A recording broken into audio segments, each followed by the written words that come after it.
The following is a Spirit Street production. You know, one of the things that you can always say about the Big 12 football conference is it is going to be ultra competitive.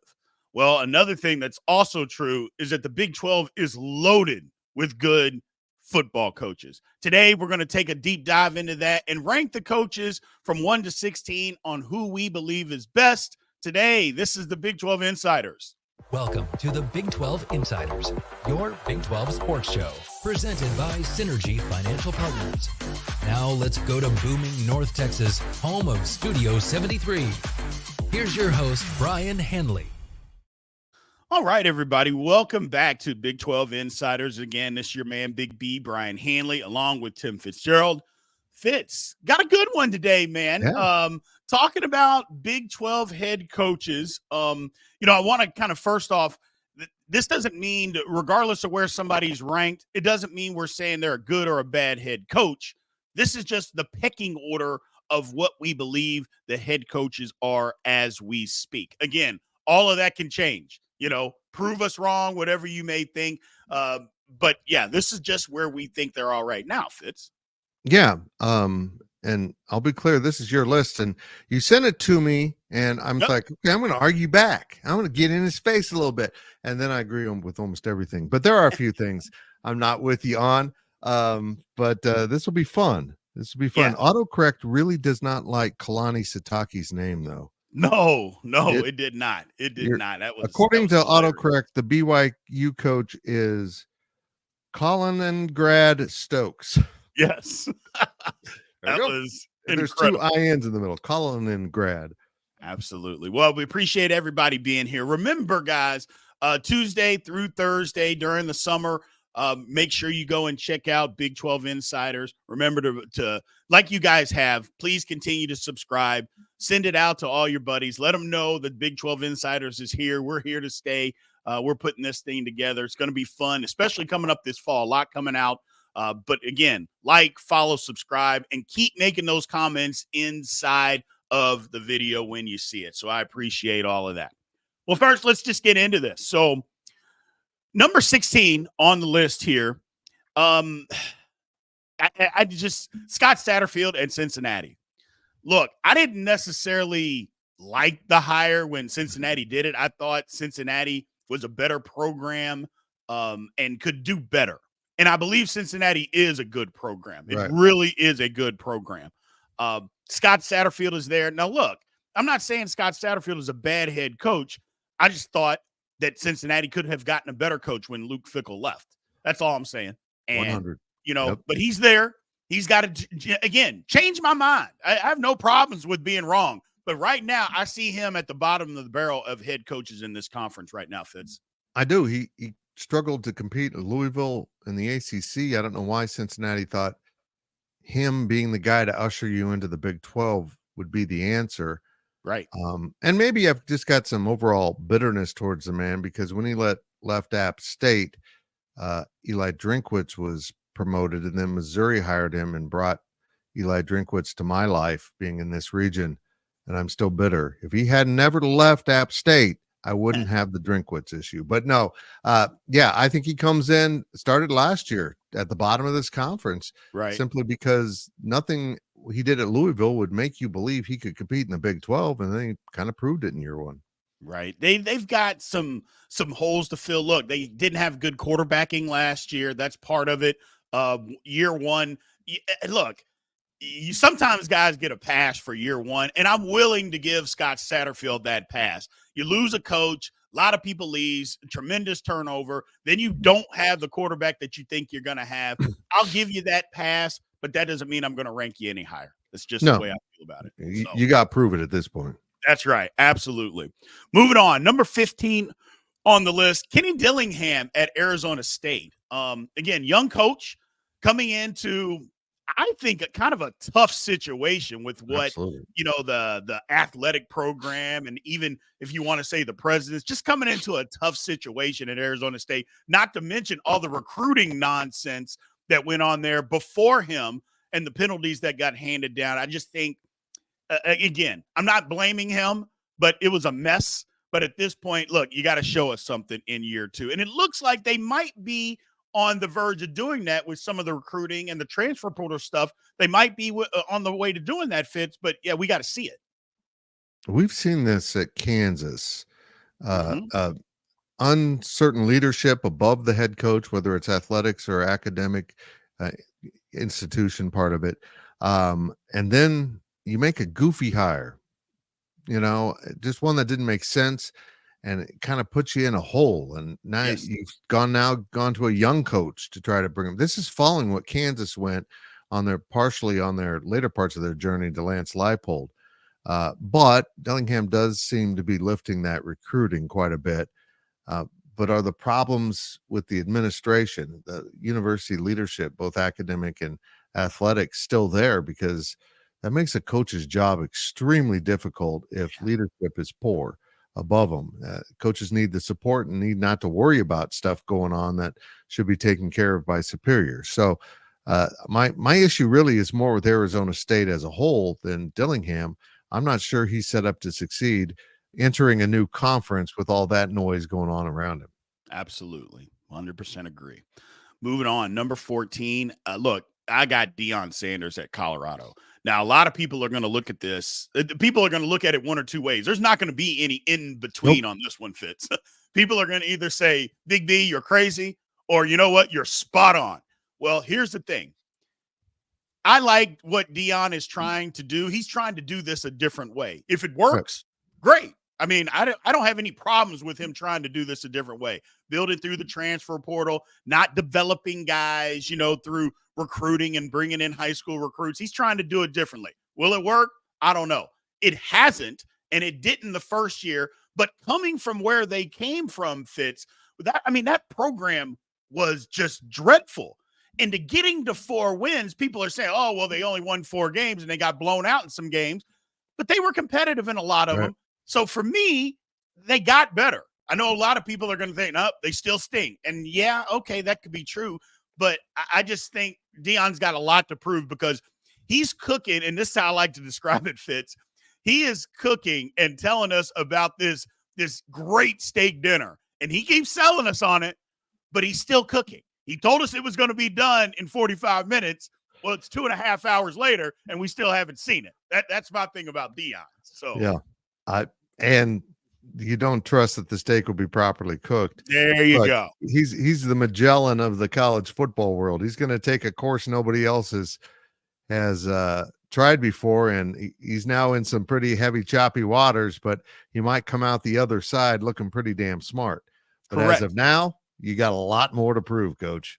Absolutely. A lot more to prove. Again, I'm rooting for it to work because anything that goes against conventional wisdom, I'm usually for, because that means it's some sort of deep thinking where you're trying to not necessarily outsmart somebody, but do it a little bit differently. I'm for it if it works. I'm just not sure it will, Fitz. I'm just not sure that you can do that. But who knows? Today's day and age, college athletics with this transfer portal thing and NIL, it's all different. So if it works, it works. Moving on. Number 13. Man, I butchered this guy in the spell check. I just butchered it in the spell check. Keilani Sitake. BYU.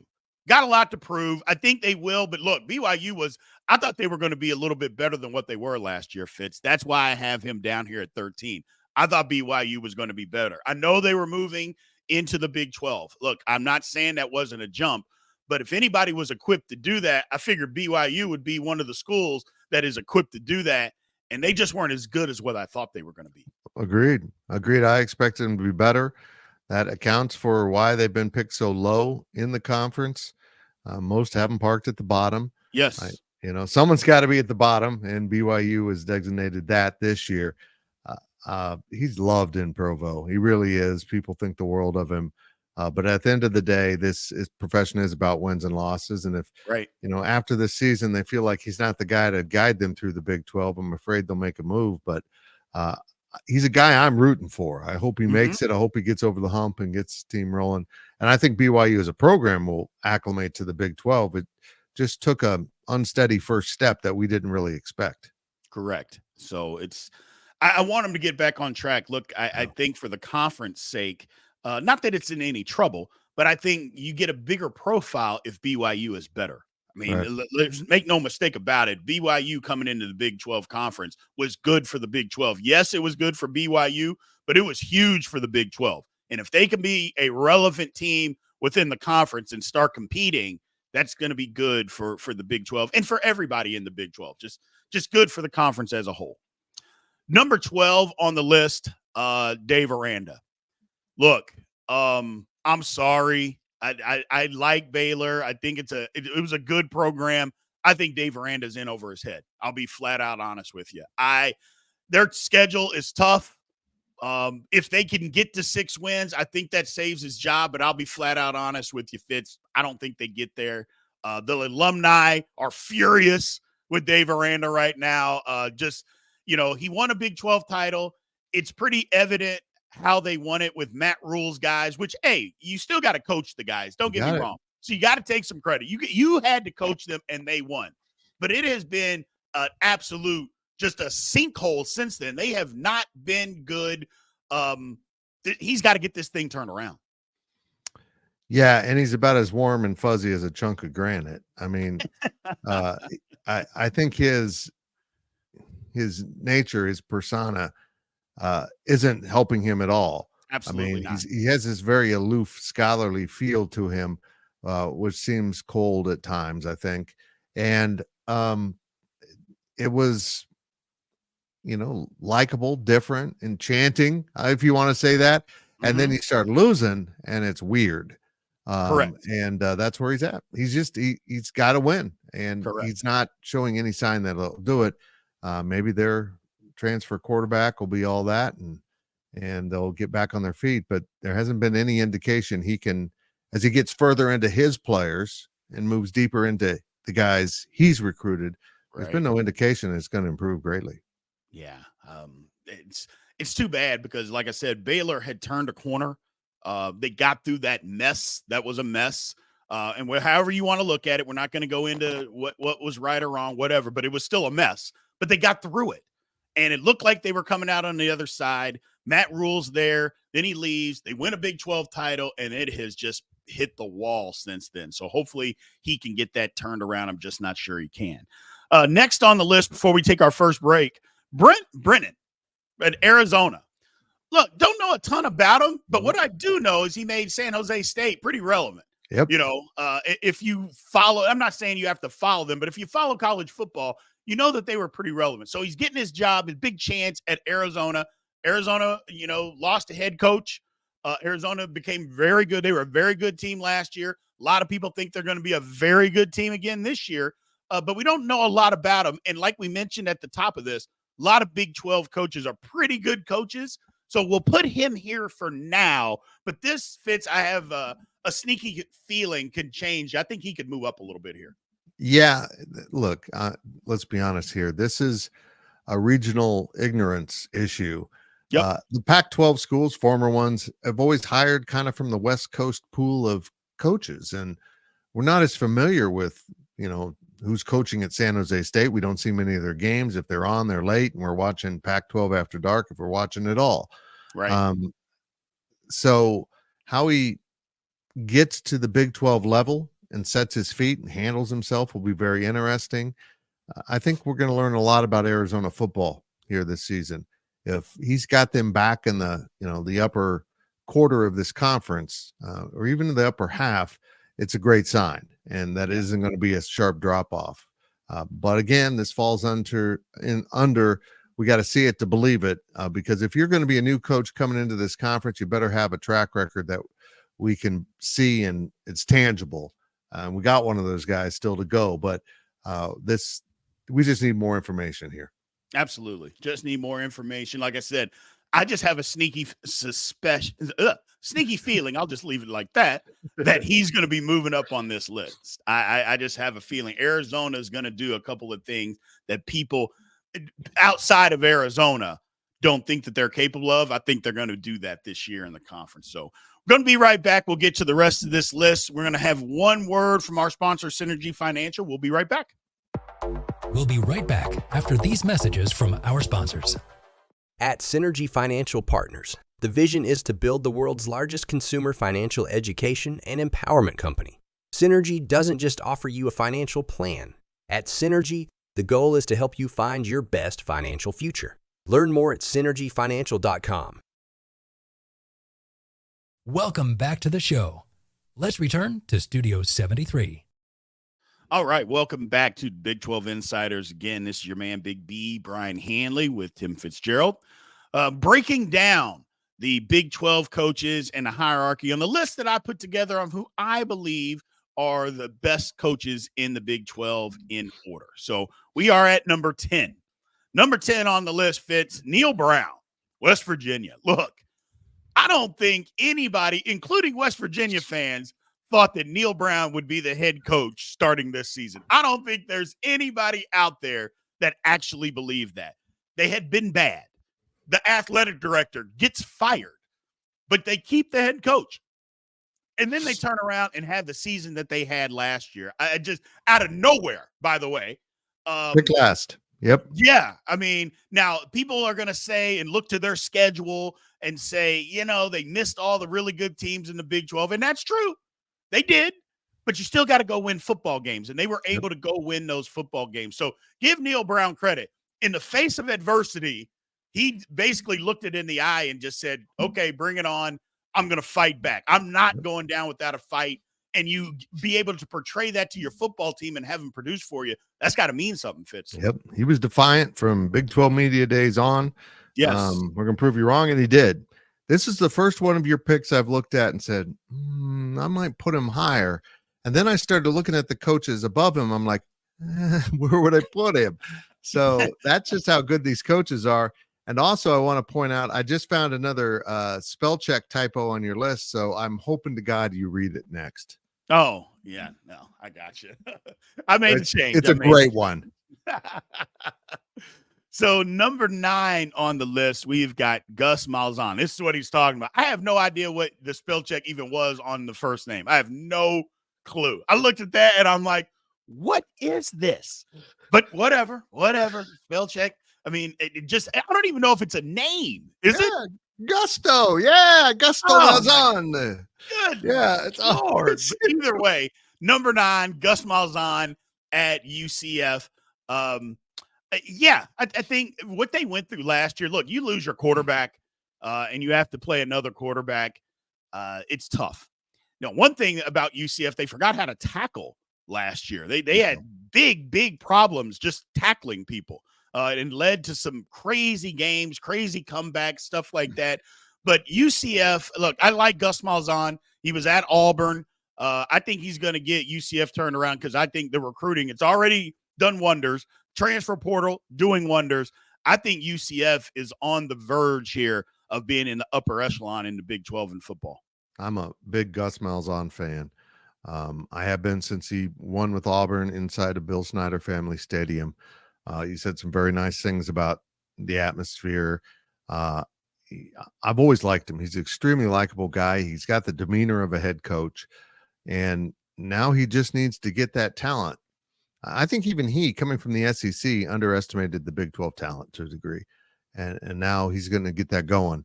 And if there's any place more equipped than being in Florida in this conference to get talent to get you going, you got to show it to me. Maybe it's another guy right above him on this list coming up here pretty soon, but he's got the resources and the location to get it done. And I look for them to start improving drastically. Absolutely. Next on the list at number 8, Joey McGuire at Texas Tech. Like what he's putting together there. Recruiting, they're starting to do some stuff. Now, look, you're in Texas, so there's abundance of high school talent, and they're dipping into that. I think they are diving headfirst into just saying, you know what, we've got to get better players, and they're doing that.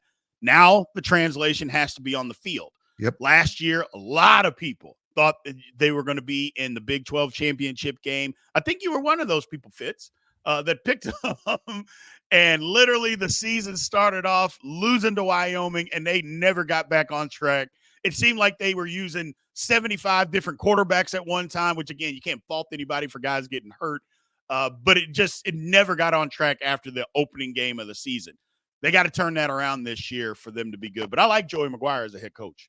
I love him. I think he's got the demeanor and the connections to be successful at Tech.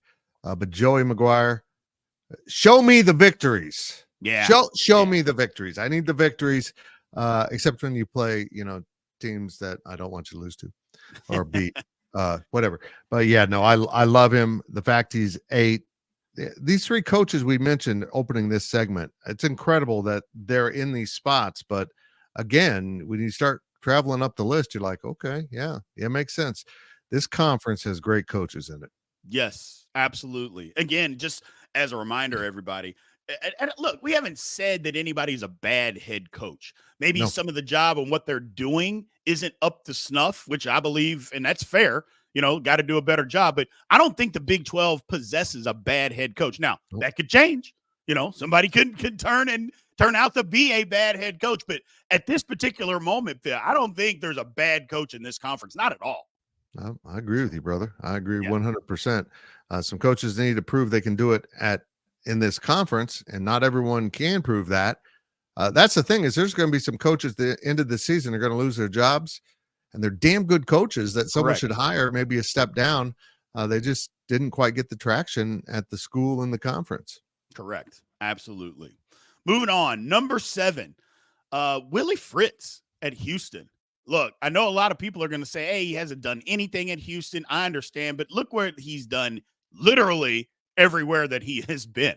I mean, you don't even have to do a deep dive on Willie Fritz. You can just do a little shallow jump, and you're going to find out this guy wins. He does it at a high level. His guys play hard. They're disciplined. He is going to get this thing turned around in Houston, Fitz. I have no doubt in my mind. Yeah, I don't either, man. I mentioned the opportunity Malzahn has in that Central Florida recruiting area. Well, Willie Fritz is in Houston. And if he can start getting some of those top players in Houston to consistently stay home, brother, this is going to be a big problem because he is. If you put X's and O's coach, if we did that list, he might be at the top in the Big 12 because he's proved that from junior college to Division II, all the way up the ladder. Someone was going to give him his shot. Tulane decided to take him. It took him a few years or a year, and boom. Then they're in the playoff structure. Well, the bowl structure, the New Year's Six. It would be the playoff structure this season. It's remarkable what he's done, and he's gonna progress Houston an awful lot. Where we'll find out how much negative drag will the kind of school / fan support or lack thereof have on his recruiting efforts. Houston fans, you better invest in this dude, because if you don't, you're not going to hire a better coach in the future. Nope. Willie Fritz, like I said, he's won everywhere. Yep. He literally has. He's going to get Houston turned around. You just give him an opportunity, give him a chance. He's already starting to make some waves with recruiting. You give it a couple of more years, I'm telling you, Houston will be a problem. And I've said this many, many times. It is a sleeping giant in this conference just based on its location. Moving on, number 6, Sonny Dykes at TCU. Bad year last year. We can say it was a bad year for TCU last year. Had some quarterback issues, just not being able to get the right guy. Part of that, look, the year before, Sonny Dykes didn't pick the right guy. He just happened to get hurt, and they lucked in to having somebody that could play the quarterback position. So, but I'd still like what Sonny Dykes is doing. Look, he's got the recruiting thing going. He's got the transfer thing going. It's in a great location. And while the national championship game 2 years ago did not turn out the way that they wanted, they were there. They won a playoff game that it elevated the Big 12 into that stature. Now, how much you got knocked down because of losing, that's a different conversation, but they were there. And you got to give the man credit for that. I think TCU bounces back this year, but I like Sonny Dykes. We've been saying coach after coach can rise. There might be too low. This is a huge season for Sonny Dykes in terms of where he stands personally within the Big 12. They struggle again. Next year when we do this list, he might be in the teens. Correct. Because you can't go from playing for the national championship and just fall off the end of the table. But you're right. He's recruiting at a high level. If he starts to put it back together, I think TCU TCU should be a player in this conference year in and year out, but they sure weren't last year. Correct. I think they'll jump back this year. I don't know if they're going to jump all the way to the top of the conference. It's possible, but they could. But the one thing I know, look, where they're at, Fort Worth, at DFW, being able to recruit there. And TCU attacks transfer portal too. They do a really good job of getting people in the transfer portal because of where it is. The campus is beautiful. I mean, TCU, Sonny Dykes has an opportunity here. Like I said, he could, or like you said, he could drop all the way to the teens. He might shoot all the way to the top based on what's going on this year. Big year for Sonny Dykes. Last one before our Final Four and our last break, Matt Campbell at Iowa State. For years, it seemed like Fitz, every offseason, Matt Campbell's name was thrown in the hopper about taking another job. But this past year, it didn't seem like there was a lot of news of Matt Campbell. And to me, I think Matt Campbell might have done his best head coaching job this past season. I really 100%. believe it. Even though the season didn't start out great. You got the gambling scandal. You got all the turmoil going on. And they come out and they get beat. They lose to Ohio on the road, and you're thinking, oh, boy, here we go. And they end up turning this thing around, a gigantic win at the end of the season against K-State in Manhattan. I think this was Matt Campbell's best head coaching job. I really do. 100%. You know, I think two things are at work here. One, I think people are beginning to realize Iowa State isn't a career stop. You know, he might have his eyes on something else, maybe Ohio State, whatever. But he's not just going to jump. He likes Ames. It's so good for the Big 12 to have stability in some of these coaching positions. I think we're now seeing it in, you know, the core schools of Oklahoma State, Iowa State, Kansas State, where coaches have come to this conference in these specific campuses and decided, I dig it here. I'm staying. Yep. It's not about another buck. It's about a better, truly better opportunity.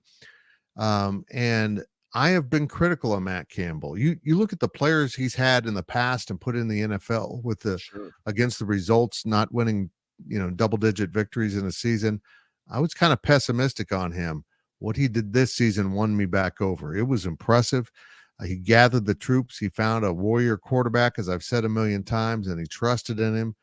Again, Big B, I think it's a coach that picked the wrong quarterback in the past. I think they invested in a guy that just wasn't going to get him there, and they found a guy totally by accident because of just a ludicrous gambling scandal that ended up being a mess for the state of Iowa. But he belongs at 5. He really does, because the top 4 is pretty darn good and are proving it on the field.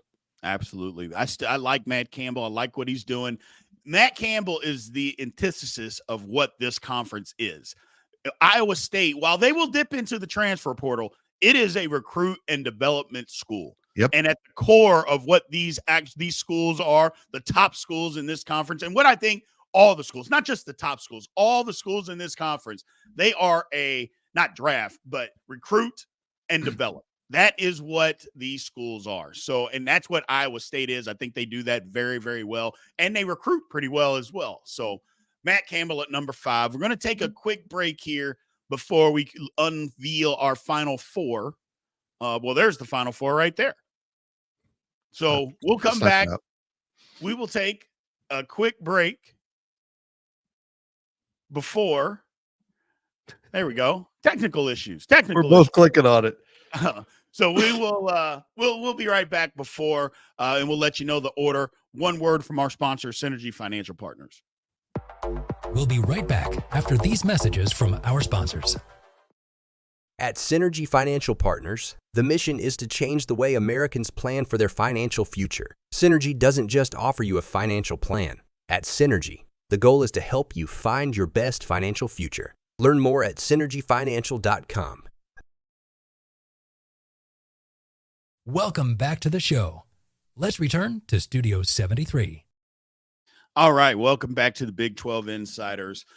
Before, like I said, we're breaking down all the Big 12 coaches in order. We went from 16 to 1, and we've got our Final Four. We revealed it right before the break. We'll do it again here now. Is these 4 coaches, in my opinion, are the best 4 coaches in the Big 12 conference. But we'll reveal exactly what order that is now, Fitz. So let's take a look at it. Number 4, Lance Leipold at Kansas. Look, there's an argument to be made that he could be higher than this. Right. I think there's an argument that could be made that any of the 4 could be number 1. That's my opinion, first off. There could be an Absolutely. argument for that without question. And what he has done at the University of Kansas is remarkable. Look, Kansas was about as downtrodden of a program as you could get. That's just a fact. That's not me being a Kansas hater. That's just telling the truth. And real Kansas fans will tell you, like, they didn't even care about football. They didn't care.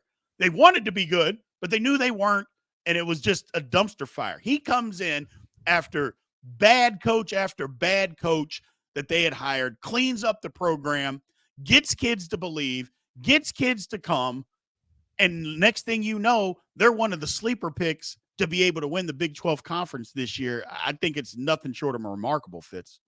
I would agree with you. I think this is a telling season for him.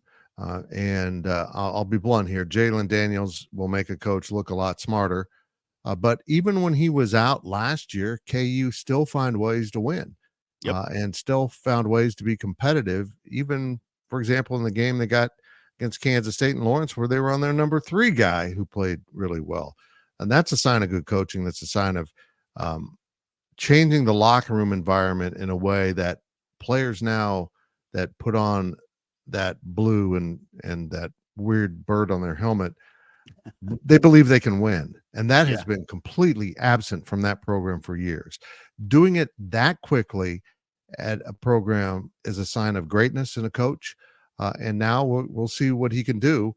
And often, sometimes to make a breakthrough like that for a coach, you've got to have that quarterback, and he does. Yes. And so when they finally move on from Jalen Daniels, whether it's this year because of the ongoing injury issues or the future, we're going to start seeing the playing cards here laid out on the table. But he certainly belongs in the top 4. This dude can coach.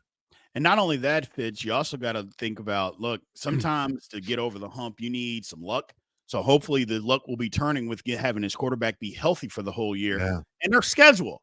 You look at Kansas's schedule, and that's a schedule where you look at it and you can't count too many losses. I mean, if you only have 3 fingers, I'm not sure you can count that many losses for KU this year. And I'm not saying it won't happen. I'm just saying you start looking at how good Kansas should be, and if they keep the health on their side, that schedule can get them to Arlington. It really can. Really can. I agree. So, number 3 on the list, Chris Kleiman at Kansas State. Being able to follow Bill Snyder and keep the thing moving, and then going out and winning a Big 12 title. I think Chris Kleiman, look, that came after COVID. K-State had an awful COVID season, which a lot of schools did. But just being able to do the things that he's done, to following such a legend like that and to keep it moving forward, and even in some ways, maybe even enhance it, just kind of speaks to how good of a coach he is. Now, you can go back to North Dakota State days if you choose to. I would just choose to keep it at Kansas State and look at what he's done. I think he's just a phenomenal coach. Again, very worthy of being the top coach in this conference. So we're at the top 3 now. I think you've got the right top 3. I disagree on order, and we'll get to that after you announce your order. But Chris Kleiman, you know what? The COVID season was a gift. I just spoke with Joe Klanderman on my Private Life of Fitz podcast, the defensive coordinator, and he said what the program went through during the COVID lockdowns and all that nonsense that was going on at the time exposed some problems that had been carried over from the Snyder years that were covered up by a pretty successful 2019, his first year. And then the COVID year hits and they found some locker room issues, and it really helped them clean out the program. And we saw an immediate uptick after that has continued since then. So that's a sign of good coaching. Recognize the issue, solve the issue, and heal up and move on. And I think he's done it. I mean, certainly winning the 2022 Big 12 championship is an indication of that. Absolutely. And K-State, again, is one of the favorites to win the Big 12. They got questions. A lot of people kind of gloss over those questions this year, but that's a conversation for a different day. But I think they're going to be another one of those teams that's going to be right up there at the top. And Chris Kleiman is a huge reason why. Just an outstanding head coach, outstanding leader of men. That's what he is. He's a leader of men. So All three number of these 2 guys on are the good. list. Oh, go ahead. I'm sorry. No, all these guys, top four, are exactly that. They're Oh, yeah. leaders. You could put them in a corporation. You could put them on a military. They're just going to lead in their own ways and be successful. Absolutely. 100% agree with you. Number 2, I've got Kyle Whittingham at Utah. I think Kyle Whittingham, again, the stability that you talked about, Fitz, been at Utah a long time, grassroots, outstanding head coach, gets his team to play with his personality. Tough, no nonsense. We're going to grind it out. We're going to make you work for everything that you get. That's what he has built his team. Again, brand new to the conference, but you can look at Kyle Whittingham and you can look at what he has done and you can understand this guy knows how to coach football. What he did in the Pac-12, going to 4 straight Pac-12 title games. Look, the Pac-12 wasn't great, but let's not kid ourselves. The Pac-12 just wasn't kiddie football out there. They still played pretty good football, and they were able to go to 4 straight title games, 1, 2. I mean, Utah is an outstanding program. It just is. He has built that. Congratulations to him. I got him number 2 on the list. And I'll be honest, Fitz, I went back and forth on him and the last guy. I put him at 2 because he just hadn't been in the conference. I'll just admit that. I put him at 2 for that reason because he very well should have been number 1. I agree. That's who I'd have number 1. I think his resume is undeniable. Yeah. He's that good of a coach. He really is. I'm excited that he's in the conference. I'm very excited that Utah's in the conference and that we got another coach.